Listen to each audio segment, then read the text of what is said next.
Hello everybody, Spectrum here, and this is in fact a Skyrim character review slash setup. So, as you can see here, I have a dead dragon and a dude wearing Daedric armor. Yes, this is a review of my melee character that I've been playing whilst over Christmas while I haven't been playing my mage character. And I had an idea to sort of play as many different characters as I can possibly think of, slash get suggestions for, slash whatever, and do reviews on them and kind of give you some ideas on what to do for setups, etc. So this guy is a Nord, and we'll go into items just here, and we'll have a look at his setup. So weapons, I have a Daedric Greatsword because he is, in fact, a melee character. He's going to use a two-handed weapon. I have two normal Daedric swords. It's all upgraded to legendary. That's when I go dual wield. A glass sword, I believe I just picked that up at random. Mahuna's Razor, I got that from the Daedric quest. Reason being is I used it to get the Daedra Hearts for my Daedric armor, and I just thought I'd keep it because it's pretty nifty. It has a small chance of getting insta-kill, so that's quite handy.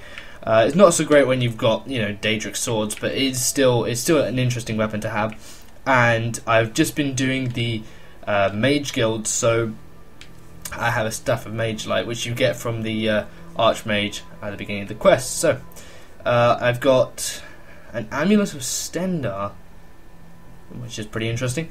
Zenithar. This is a good amulet to have, especially early game when you haven't put many perks into your speechcraft tree. Some black mage runes to pick them off the ground. So in terms of armor we're wearing, we've got Daedric armor, upgraded to legendary, Daedric boots, Daedric gauntlets, Daedric helmet, which if I just take it off, you can see, I'll just back out. It's my Nord. He kind of looks a bit like Aragorn, I'd say. I try to make him look a bit like Aragorn from Lord of the Rings, but yeah. I'll put that back on. Got some gold stuff here. We have the Necklace of Haggling as well, which is essentially the same as the Amulet of Zenithar, but it's a bit stronger, so that's quite handy. We have some more robes. Zarthar Amulet, you get that from the Mage Guild.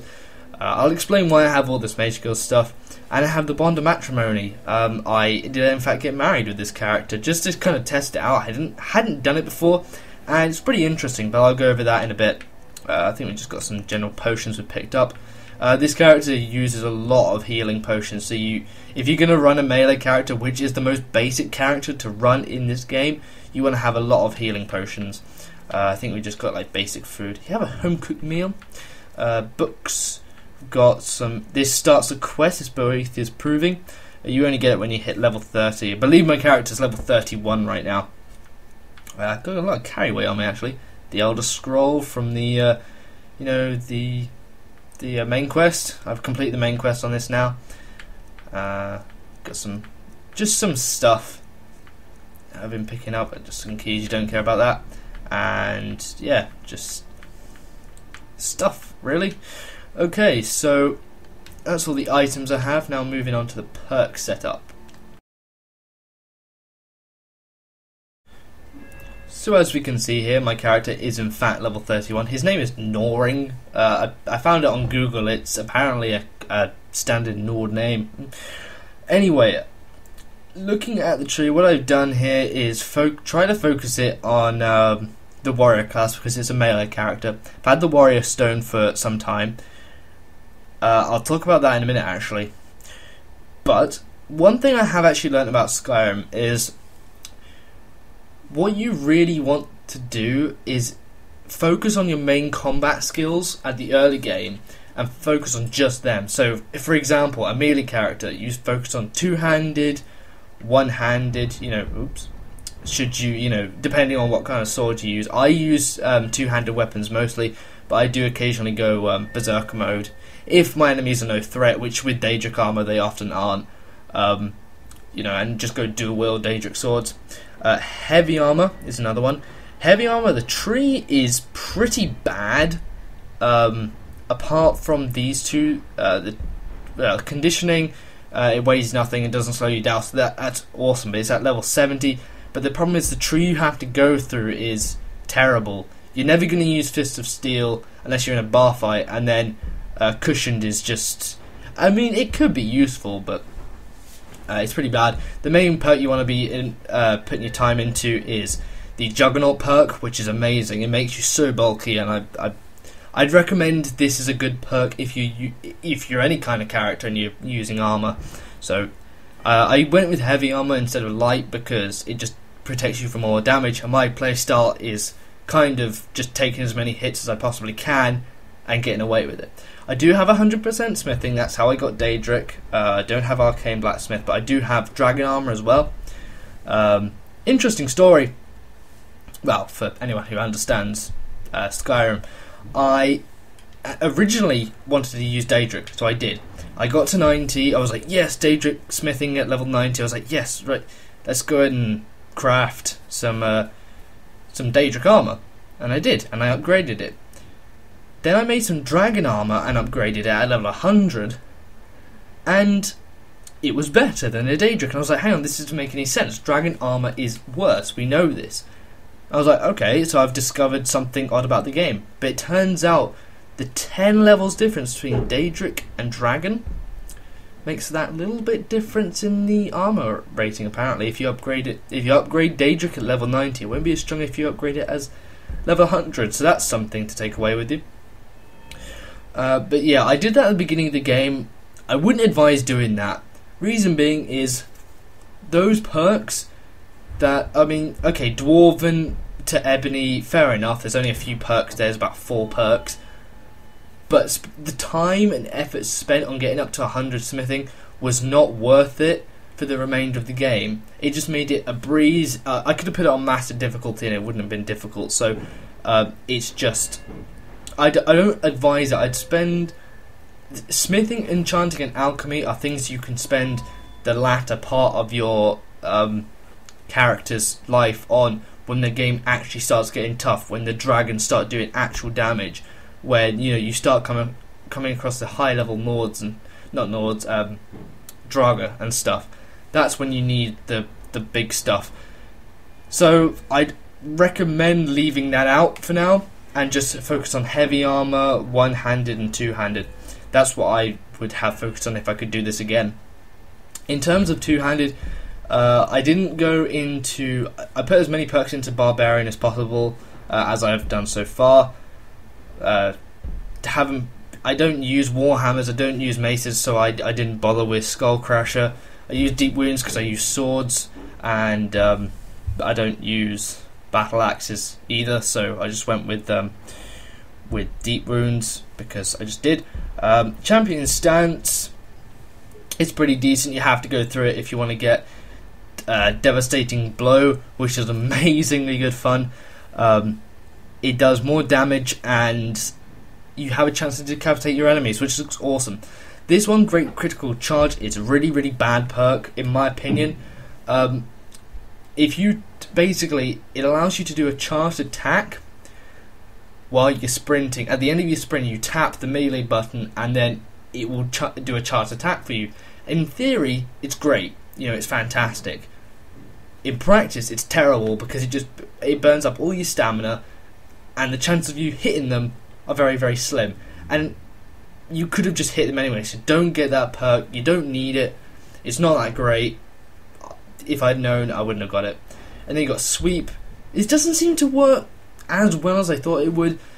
Basically, if you sweep sideways with your swords, it will hit everyone in front of you. To me, it doesn't seem to do any difference, but it's worth having.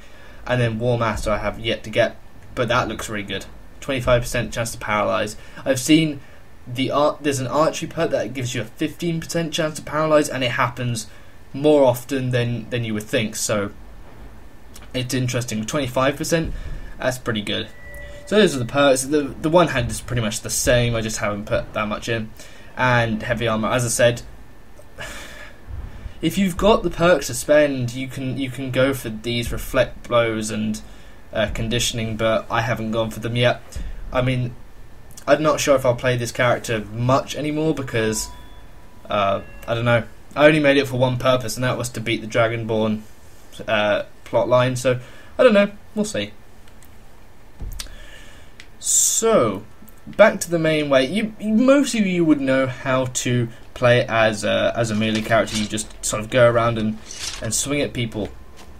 Now the reason I'm here, just over from Markarth, actually, if you go on the map, you'll be able to see this is where Markarth is, and this is where I am.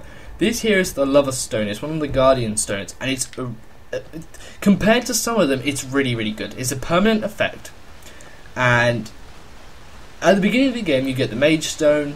Actually, I'll go and show you active effects. Where is it? Where has it gone? Lover's Stone. All skills improve 15% faster. So you have, at the beginning of the game, the Warrior, the Mage, and the Thief. And then those perks in the tree get enhanced by that stone, by 20%. But only those skills. The Lover's Stone covers all of them, but only 15%. That, to me, later on in the game, when you want to focus on leveling up perk trees that maybe you're not going to use, or that are in, you know, different categories, that sounds like an amazing stone to have, because, you know, especially for characters like thieves, because you're focusing on so many different skills, like warrior perks, like mage perks and thief perks, that your warrior ones are still going to increase, you know, as they normally would, but they're getting pretty high compared to the others that are struggling. You might as well have this and give them all kind of like an even percentage bonus. It's really good. If you're playing as a thief, most of the perks that you're going to want to level up are in different categories. Like you'll want to level up sneak, but then also you're going to want to level up things such as let me think, one-handed, illusion, archery. They're all in different tiers, so you're going to want to use that from the beginning of the game, really. That's why I would do. Ooh, glitched out rock. So in terms of what I've done with this character, I have done the Companions Guild. I've done the... what else have I done? The Dragonborn, the Stormcloaks the quest. I was about to say playthrough then. And I've just started the Mage Guilds, and the reason I've done the Mage Guilds so far is I was trying to delve a little bit into magic to level him up, but I just got bored. I started playing as a mage character, which will be my next review, and it's just, I don't know, I like creating characters. This is the videos I've been talking about actually doing for a while. It's quite fun, to be honest. Just the idea of creating loads of characters. I will be doing them a bit more regularly in the future when I get Skyrim on PC, but yeah, well, we'll show you how that goes. So in terms of shout, I've got Elemental Fury. Actually, I'll do the better menu. Autosave, enjoy. I may be talking a little fast here.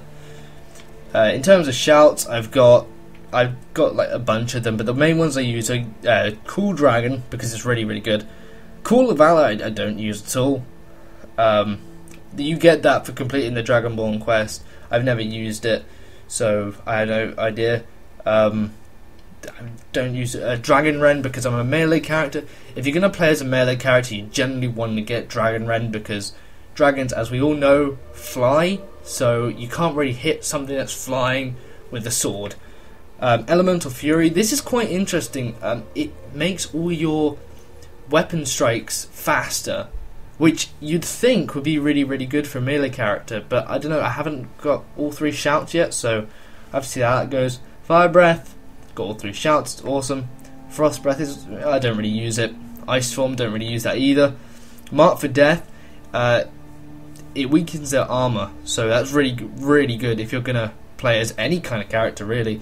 I'd say that's great for it's kind of good for melee characters, but you've already got Elemental Fury. It's better for like an archer or like a general assassin, because it just makes your target so easy to take down. Stormcool, I tried using this during the Stormcloaks saga. I was going to use it to basically just like walk through Whiterun and just have it take out all my enemies, but it hits your allies as well, and when it hits them, they all turn against you. So yeah, don't use that unless you're in a safe environment, I'd say. It's so specific. You have to be outside, and you can't be around anyone that would turn against you. So it's useless in dungeons. Throw voice. I forgot all three. I don't even know if I've used that. I never use it. But unrelenting force is probably my favourite because it just throws people around. And then whirlwind sprint, basic. So, should I get some gameplay going? Not sure. Could. Let's have a look at the map, see what have we explored, what have we not explored. I'd like to fight a dragon. That'd be quite fun. I just did fight a dragon though. It was really easy. So I've done a lot of dragon things. I've done like there's SharePoint. That's where Nakleen is, so that was quite fun. I've actually found a lot of dragon walls. I've cleared them all. Yeah. There's one there. I think there's supposedly one around Riverwood, but I'm not quite sure where it's supposed to be. But as you can see, I've explored a fair amount of the map. This is just fun doing like random quests and finding things in the wild.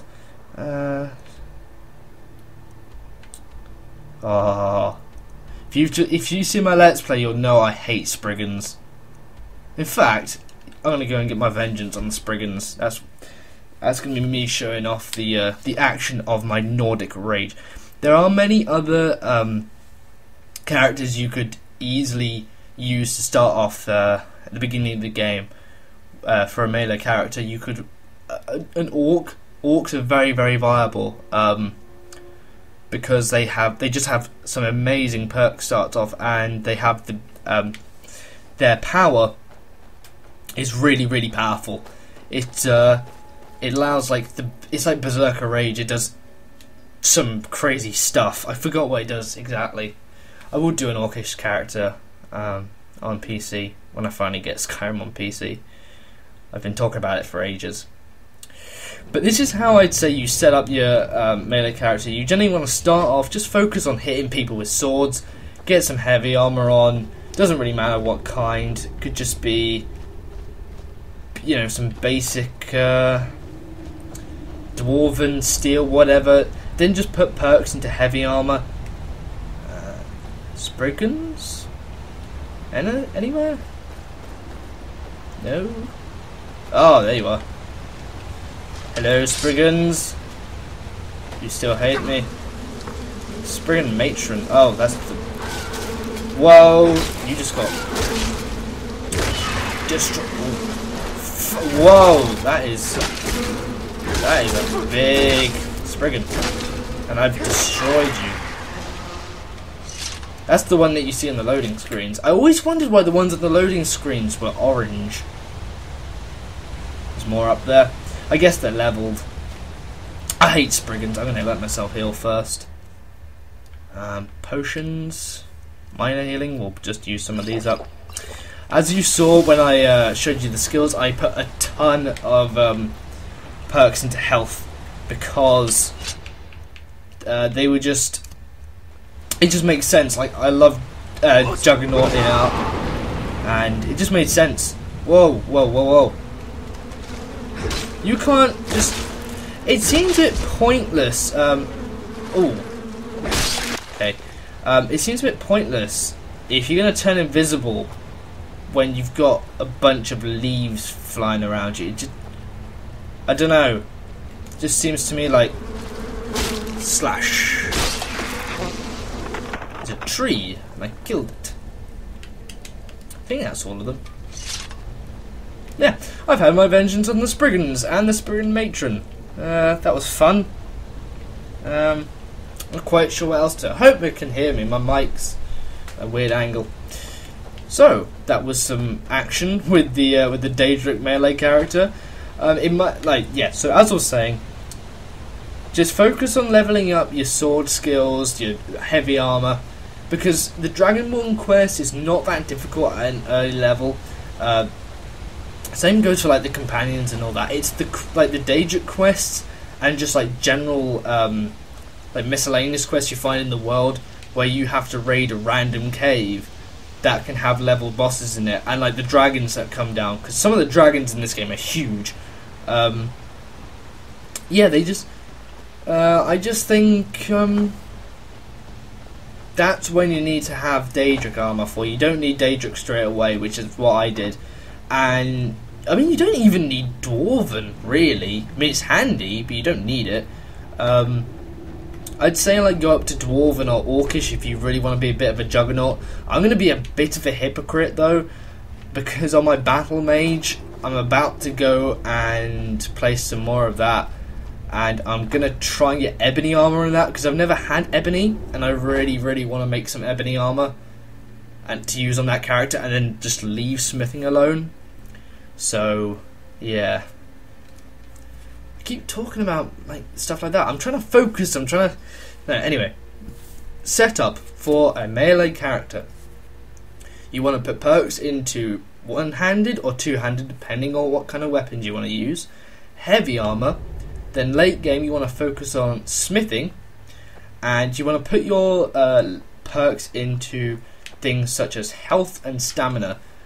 Reason I've put some effort into magic recently is to help level up. You don't need to do level up. What I suggest is you start branching into things like enchanting and alchemy later on in the game, when you've hit something like level 35 to 40, and you've got your one-handed slash two-handed slash heavy armor up to something like I don't know, I'll say 100. 100 sounds about right. And in fact, I'm level 31 with unrelenting force and full Daedric armor. Hello, giant.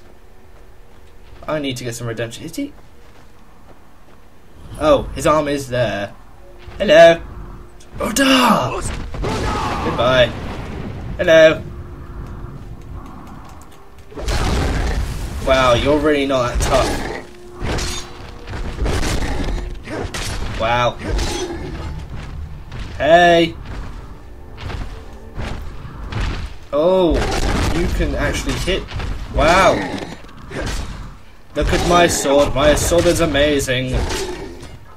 So yeah, that's kind of the effect that you have on giants when you have full Daedric armor, I guess. If you like taking on... This is some decent stuff. At level 30, this is the stuff you're going to find. One-handed... Taking. I should have just clicked X. So, that is basically how you do it. You hit people with swords. It's not difficult. This is the easiest class to set up, really. You don't need to put that much into perks. Although the perks that you get are pretty unremarkable, I have to say. It's just like do more damage, take less damage. It's not that remarkable. I mean, the one I really like, what is it? I think it's lockpicking. Like the lockpicking one at level 100, your lockpicks never break. That's awesome. And then you get things like you get 50% of finding better treasure, more gold in chests. That's an awesome perk tree. It's awesome. You should definitely do that if you're going to do a thief. But I'm not doing a thief. I'm doing a melee character. I will do an assassin one day. But like I said, Skyrim on PC. So, final conclusion. Two-handed, one-handed, heavy armor. Then later game focus on smithing. And then branch into things. You can branch into anything really. Archery if you want to have some long range advantage. Magic, anything like that. Use the lava stone when you get to that point, because you'll upgrade all of your, all your stuff. You can join the companions to help, do some melee based levels. In fact, the mage guild, interestingly enough, is easier to do as a melee character than it is as a mage. So that's kind of why I did it as well. I wanted to just test it out playing as a mage. It's really easy, because none of the people you face have any resistance to melee weapons. So, as some tips for you, hope you enjoyed this little breakdown of a melee character. I will be doing more of these reviews in the future, but until now guys, hope you keep playing some Skyrim, and peace.